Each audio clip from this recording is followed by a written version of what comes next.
Hi, I'm James from Chaosium. I sat down with Mike Mason, who is the creative director of Call of Cthulhu, and we talked about some weird things that happened in the 1920s.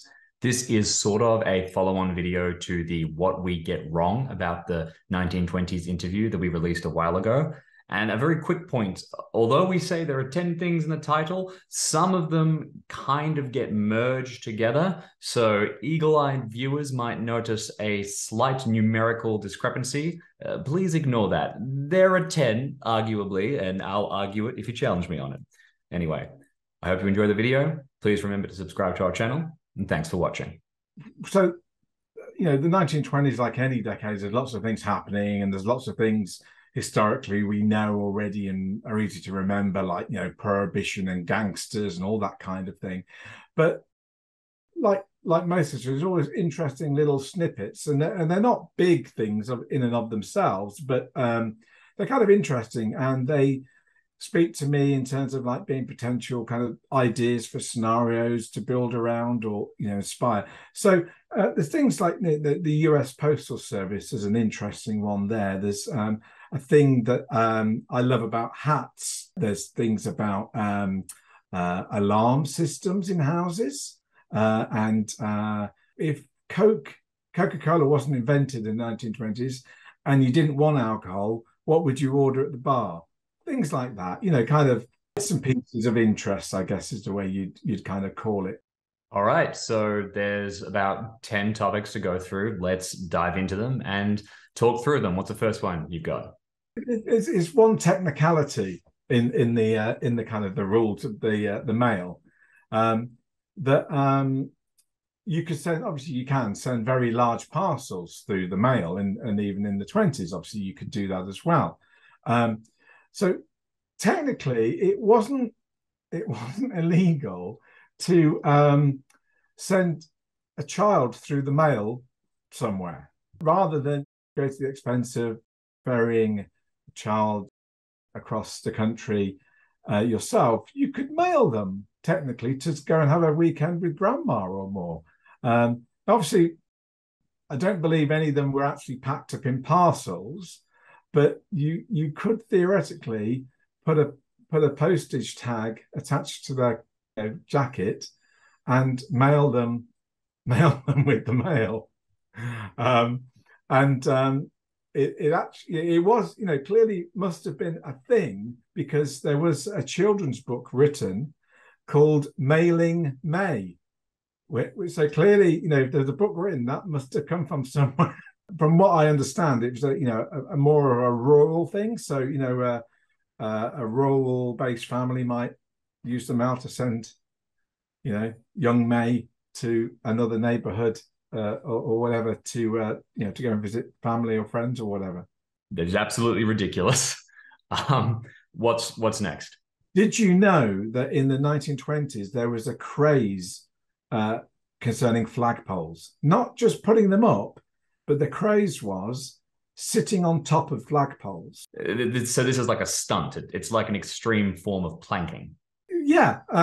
So basically, it was a kind of like a record-breaking kind of thing. So the idea being, you would climb to the top of a flagpole, and presumably it wasn't pointed or whatever, and there's a little kind of seat, and you would sit at the top of the flagpole for as long as possible. There is a guy who was credited for kind of creating the craze called Alan Shipwreck Kelly, who in 1929 sat on top of a flagpole for 49 days. But his record was broken in the following year by a guy who sat at the top of one for 51 days. But it was a bit, it was, I guess, kind of like, these kind of magicians and performers, surviving in a glass box or all that kind of stuff, all kind of comes to some degree from these kind of things. But, kind of early record-breaking attempts. And I guess, if you're sat at the top of a flagpole, maybe you can see quite a lot of things. Maybe you notice the bayaki flying, over the river, or the strange goings on down at the warehouse. And maybe they're a useful source of information if you can climb up the flagpole to talk to them, I guess. So you mentioned hats. Let's talk about hats. Do you know? Well, first of all, what's you're a young gentleman about town. What hat should you be wearing in summer? I don't think I've ever worn a hat in my life, apart from when I was very young and I was wearing it to keep the sun off my head, Legionnaire's cap kind of thing. Okay, well, as you look at any photographs from certainly the before World War II, anyone on the street, whether they're a man or a woman, they are 99.9% likely to be wearing a hat of some kind. A hat usage was much more common. I mean, although you go down the street today, everyone's wearing a baseball cap, but they were distinct hat seasons. And so in the summer, for obvious reasons, wearing a heavy kind of felt hat, a Homburg or a top hat or a fedora, it's pretty hot. It's a felt hat in the hot sun. You're going to be sweating. So people wore straw boaters, the round kind of made of straw because they're lighter and more breathable and so on. But the trick is, when do you know to change your hat wear? When do you go from wearing your felt fedora into a straw boater? How do you know? So there was certain days of the year that the fashion consensusly changed, and most and while there was no necessarily one set date across the entirety of the US or the UK, each kind of region or city kind of had their nominated day, and the papers would say this Friday hat day, and so everyone would just stop wearing their fedora or whatever it was and put on their straw boaters for the summer season. And likewise, at the end of the summer season, there was felt hat day, where you went back to wearing a warmer hat for winter. Now, in any situation like that, there's going to be people that break the rules or forget. Yeah, so still wearing my straw hat in October, or a few days after felt hat day, whenever it is, normally late September-ish, around then. And younger people, a bit more exuberant perhaps, would if they saw somebody wearing a hat that they shouldn't be wearing out of season, would knock the hat off their head. Just, you're wearing the wrong hat, and laugh and have a bit of a joke about it all. Now, which is all fine and very well, good. But things, when young people in large groups do things like that, things can get out of hand. And there were riots in cities. So, for instance, New York City, literally mobs of young people running through the street, taking off hats, tearing them up, all that kind of getting even more kind of rambunctious as they went, and obviously having someone run up to you and destroy your hat, and some people didn't take too kindly, so fights could break out, and this and these mobs could maybe not quite riots, but near riots with plenty of injuries, fist fights, and arrests as well. So you're on the street on the wrong day, and a mob is going around getting into fights about hats or whatever. What a great backdrop to things. So you could be the victim of hat-based violence. That's ridiculous. What's the next one you've got? Okay, a quick one about building alarms, which we tend to think of as being a fairly modern thing. But even in the 1920s, there was a kind of, I guess you would say more basic than today, kind of electromagnet kind of contacts could be fitted to windows and doors, and they could be linked to, a battery and a bell. So, early burglar alarms, effectively. So a house, the investigators want to break into. I mean, we normally don't think about these kind of things, but, obviously this is only in houses or buildings where, they can afford to do this kind of thing. But, breaking in and severing the electromagnetic connection, there's a bell going, and in particularly well-to-do kind of places or more wealthy kind of clients, they can actually get their system wired to a watchman or even to the police. So which again is a further complication for would-be investigator burglars or even investigators, investigating some form of robbery there where this is employed. There's maybe more information they can gain because of this. They know when the alarm went off because the police can tell them or the watchman can tell them and so on. So it kind of provides more kind of clues potentially to that kind of situation. I can see the in-game implications for that. I think that there's a lot of investigators who could really have their days ruined by a burglar alarm. What's next? So in the early 20th century, there was a thing that was popularly known as sleeping sickness, which medically speaking is encephalitis lethargica. And in in practical terms, what happened is a number of people went to sleep and never woke up, or took a long time to wake up, and I mean a long time. There's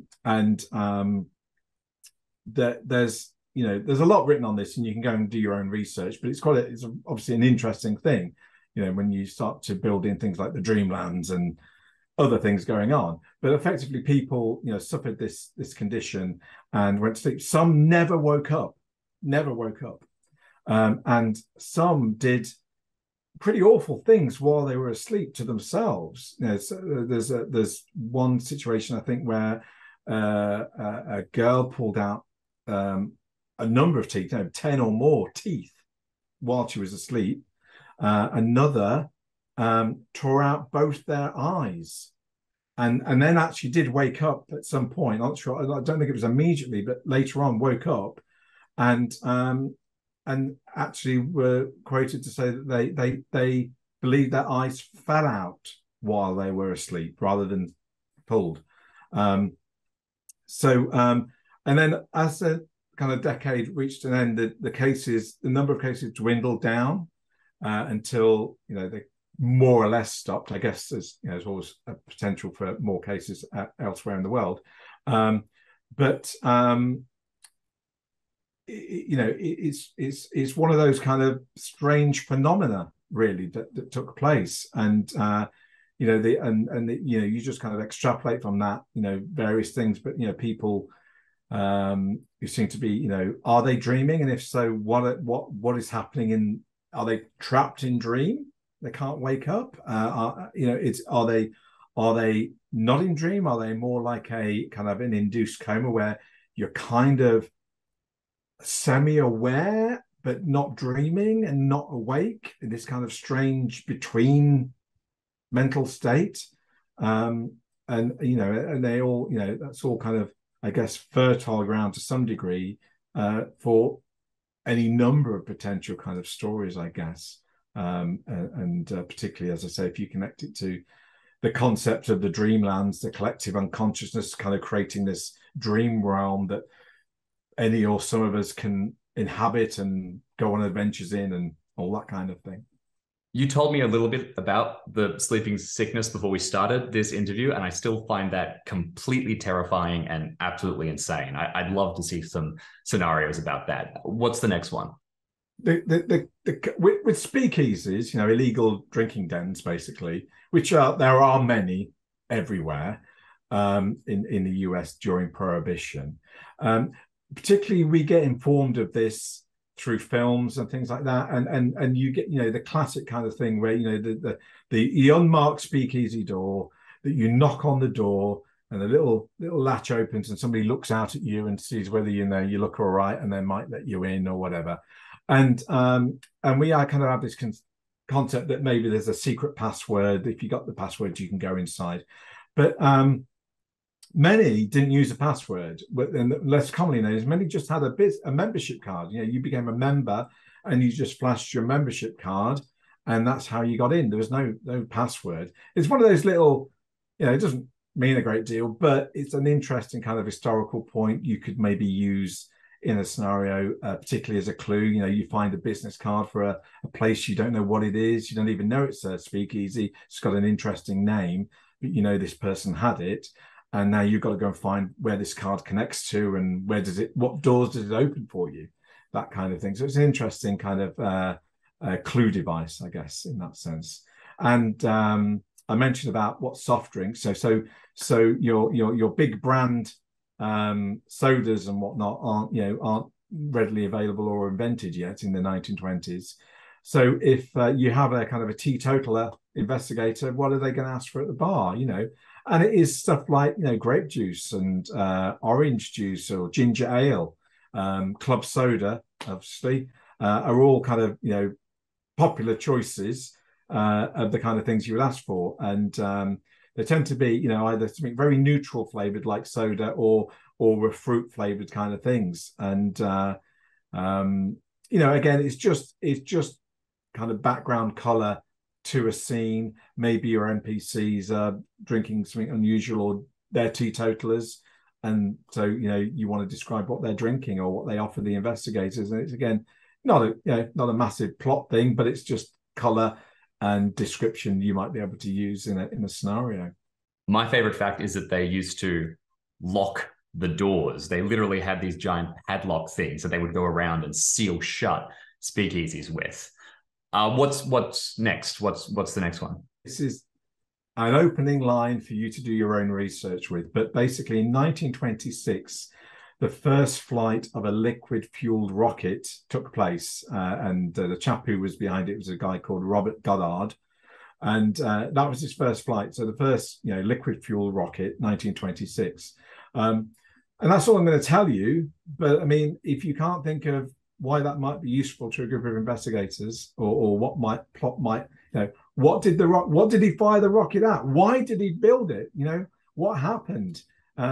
What happens if you need to, fire rockets at, Azathoth appearing? And hey, that Robert Goddard in the paper, he's got these rockets that can fly amazing distance. We need a load of them. Let's go and find him. Yeah. Cthulhu on the moon. It's got to happen. So you've talked about all these amazing details from the 1920s, but obviously there are so many more out there. And if you're playing in a different setting, there's going to be still a fantastic number of really, really interesting historical tidbits that you can find. If you're a keeper and you want to learn about the 1920s, you want to add some of these tidbits to your game, where do you go? What did you do to get this information? How do you find cool things to add? Okay, so there's a lot of history books and a lot of popular history books written about the 1920s. It's a very significant decade for various reasons. And so, you can just, go online and start to track down these different kind of books, go to your library, or libraries are always good, so make use of them. But there's a lot of books written about 1927 in particular, because that is the 1 year of the decade that Lindenberg flies across the Atlantic. Economics start to lean towards that crash that's coming in 1929. Various things like that are taking place. So it's a great year to just examine in depth and see a lot of the spread of the decade as well. There's one written by Bill Bryson that's called 1927. There's another book that's literally just called 1927. They're really good starting points for this kind of thing, to get a kind of a feel for the history, but also the social history of what's going on in the decade. And they're all full of these kind of interesting snippets of information and whatnot. If you're into baseball, the Bill Bryson book is the one you should get, because it's full of baseball information, which is not really my thing. But if you're into that kind of stuff, it's really cool. But yeah, just start there. And obviously, an easy place is Wikipedia. Put in the 1920s, and then you can go down by year and pick a particular year, and it'll give you all the key events that happened and people doing this and firsts and all that kind of stuff. And then then you're diving into the rabbit hole and following the ones that you're interested in. And then there's no doubt a book written about most of these things in more detail that you can dig into. But I think it comes down to if that's an interest for you, then that's great. Go and research. But if you're not really into all of that, and you just want enough to kind of just frame your monster scenario this week or whatever, then you don't need any of that stuff. I mean, a lot of the core kind of stuff we put into the Investigator Handbook, which has got a whole chapter on the 1920s, where it tells you all the big stuff that what you kind of need to know if you're running. But again, I think I've said this before. Don't sweat it too much. Don't worry too much about it. Just focus on the game. And most times, players are focused on the plot, not what's happening around them in terms of what the rest of society are doing. Whether the telephone was working this year or not, they're not really focused on that kind of stuff. Only when it becomes a practical use to them. So don't sweat it too much, and focus on the plot, focus on the players.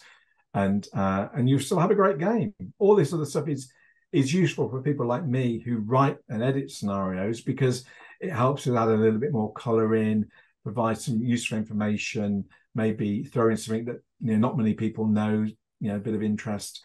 So if you're more into kind of designing your own scenarios for a publication, the Miskatonic repository, you may want to kind of just have a little look at this kind of stuff, but don't feel you have to. You don't need to at all.